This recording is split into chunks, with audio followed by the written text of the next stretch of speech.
ವೈದ್ಯಕೀಯ ಕ್ಷೇತ್ರದ ಕನಸು ಹೊತ್ತ ಸಾವಿರಾರು ವಿದ್ಯಾರ್ಥಿಗಳ ಭವಿಷ್ಯ ನಿರ್ಧರಿಸುವ ನೀಟ್ ಯುಜಿ ಪರೀಕ್ಷೆಯಲ್ಲಿ ಏಲೆನ್ ಸಂಸ್ಥೆ ಮತ್ತೊಮ್ಮೆ ತನ್ನ ಸಾಮರ್ಥ್ಯ ಪ್ರದರ್ಶಿಸಿದೆ. ಹೌದು, ಬೆಂಗಳೂರು ಕೇಂದ್ರದ ವಿದ್ಯಾರ್ಥಿ ದಿಗಂತ್ ಬಿಎಸ್ ಅಖಿಲ ಭಾರತ ಮಟ್ಟದಲ್ಲಿ 64ನೇ ರ್ಯಾಂಕ್, ಮತ್ತೊಬ್ಬ ವಿದ್ಯಾರ್ಥಿ ಶ್ರೇಯಾಂಕ್ ಜೆ 94ನೇ ರ್ಯಾಂಕ್ ಪಡೆದು ರಾಜ್ಯಕ್ಕೆ ಹೆಮ್ಮೆ ತಂದಿದ್ದಾರೆ.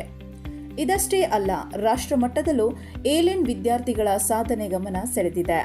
ಅಖಿಲ ಭಾರತ ಟಾಪ್ 10ರ ಪಟ್ಟಿಯಲ್ಲಿ 5 ಏಲೆನ್ ವಿದ್ಯಾರ್ಥಿಗಳು ಸ್ಥಾನ ಪಡೆದಿದ್ದಾರೆ. ಪ್ರಥಮ, ದ್ವಿತೀಯ, 4ನೇಯ, 7ನೇಯ ಹಾಗೂ 9ನೇಯ ರ್ಯಾಂಕ್ಗಳನ್ನು ಏಲೆನ್ ವಿದ್ಯಾರ್ಥಿಗಳೇ ತಮ್ಮದಾಗಿಸಿಕೊಂಡಿದ್ದಾರೆ.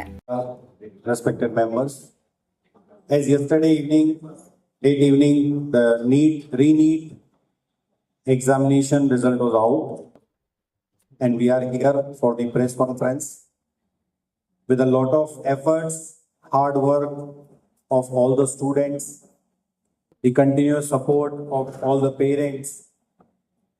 Students have achieved wonderful result. When we talk about the nationally, then there are 5 students in top 10, including rank 1, 2, 4 are from the Allen. When we talk about the South India, then we always consider it a top 100 rank. Last time we have got 3 top 100 rank. This time we have got 4 rank in top 100. ಈ ವರ್ಷದ ಫಲಿತಾಂಶದಲ್ಲಿ ಏಲೆನ್ ಸಂಸ್ಥೆಯ 44 ವಿದ್ಯಾರ್ಥಿಗಳು top 100ರ ಪಟ್ಟಿಯಲ್ಲಿ ಸ್ಥಾನ ಪಡೆದಿರುವುದು ಮತ್ತೊಂದು ವಿಶೇಷವಾಗಿದೆ. 690ಕ್ಕೂ ಹೆಚ್ಚು ಅಂಕ ಗಳಿಸಿದ 138 ವಿದ್ಯಾರ್ಥಿಗಳ ಪೈಕಿ 60 ಮಂದಿ ಏಲೆನ್ ವಿದ್ಯಾರ್ಥಿಗಳಾಗಿದ್ದಾರೆ.